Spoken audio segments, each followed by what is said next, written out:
She taught him all her lore in herbals and healing, and all she knew of the crafts of finding, binding, mending, unsealing, and revealing. What she knew of childless tales and the great deeds she'd sung him, and all the words of the true speech that she had learned from the sorcerer that taught her, she taught again to Dunny. And from weather workers and wandering jugglers who went from town to town of the northward vale and the east forest, he learned various tricks and pleasantries, spells of illusion. It was with one of these light spells that he first proved the great power that was in him. In those days the Kargad Empire was strong. There are 4 great lands that lie between the northern and eastern reaches: Karego at Atuan, Her at Her, at Nini. The tongue they speak there is not like any spoken in the archipelago or the other reaches, and they are a savage people, white-skinned, yellow-haired and fierce, liking the sight of blood and the smell of burning towns.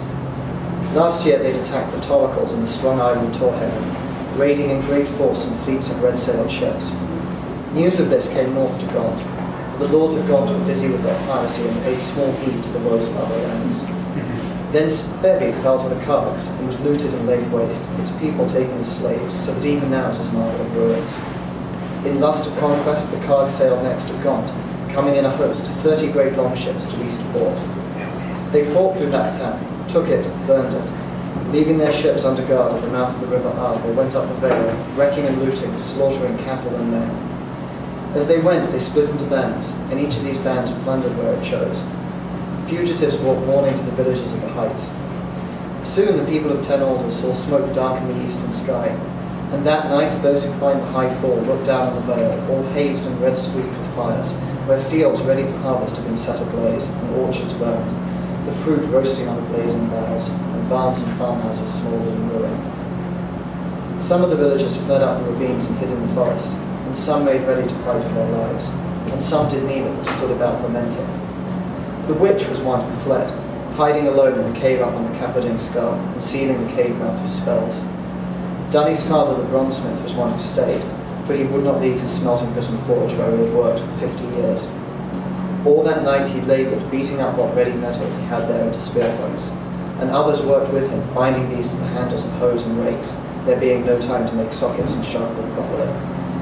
There had been no weapons in the village but hunting bows and short knives, for the mountain folk of Gaunt are not warlike. It is not warriors they are famous for, but goat thieves, sea pirates, and wizards. With sunrise came thick white fog, as on many autumn mornings in the heights of the island. Among their huts and houses down the straggling street of Ten Alders, the villagers stood waiting with their hunting bows and new forged spears, not knowing whether the Kargs might be far off or very near, all silent, all peering into the fog that hid shapes and distances and dangers from their eyes. With them was Dunny.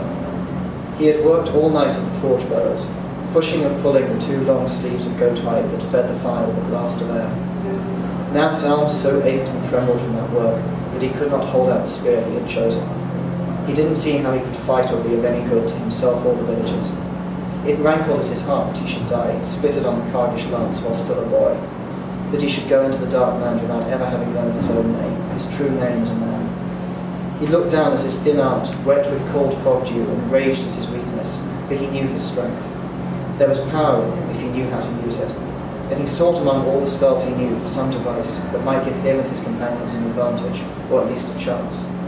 But need alone is not enough to set power free. There must be knowledge. The fog was thinning now, under the heat of the sun that shone bare above on the peak in a bright sky. As the mist moved and parted in great drifts and smoky wisps, the villagers saw a band of warriors coming up the mountain. They were armoured with bronze helmets and greaves, and breastplates of heavy leather, and shields of wood and bronze, and armed with swords in the long Kargish lance. Winding up along the steep bank of the Arm, they came in a plumed, clanking, straggling line, near enough already that their white faces could be seen, and the words of their jargon heard as they shouted to one another. In this band of the invading horde there were about 100 men, which is not many, but in the village there were only 18 men and boys. Now need called knowledge out. Dunny, seeing the fog blow and thin across the path before the carts, saw a spell that might avail him. An old weather worker of the Vale, seeking to win the boy as apprentice, had taught him several charms. One of these tricks was called fog weaving, a binding spell that gathers the mist together for a while in one place. With it, one skilled in illusion can shape the mist into fair ghostly seemings, which laughed a little and faded away. The boy had no such skill, but his intent was different, and he had the strength to turn the spell to his own ends. Rapidly and aloud he named the places and the boundaries of the village, and then spoke the fog-breathing charm. But in among its words, he enlaced the words of a spell of concealment, and last he cried the word that set the magic going. Even as he did so, his father coming up behind him struck him hard on the side of the head, knocking him right down. "Be still, fool. Keep your blattering mouth shut and hide if you can't fight." Dunny got to his feet. He could hear the cards now at the end of the village, as near as the great yew tree by the tanner's yard. Their voices were clear, and the clink and creak of their harnesses and arms, but they could not be seen. The fog had closed and thickened all over the village, greying the light, blurring the world till a man could hardly see his own hands before him.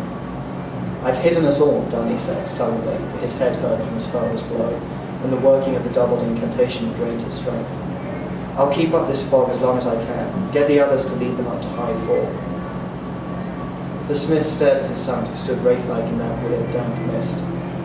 It took him a moment to see Dunny's meaning, but when he did, he ran at once, noiselessly, knowing every fence and corner of the village, to find the others and tell them what to do. Now through the grey fog loomed a blur of red, as the cards set fire to the Thatcher house. Still they did not come up into the village, but waited at the lower end till the mist should lift and lay bare their loot and prey. The tanner, whose house it was that burned, sent a couple of boys skipping right under the cards' noses, taunting and yelling and vanishing again like smoke into smoke. Meantime the older men, creeping behind fences and running from house to house, came close on the other side and sent a volley of arrows and spears at the warriors, who stood all in a bunch. One carg fell writhing with a spear, still warm from its forging, right through his body. Others were arrow-bitten, and all enraged.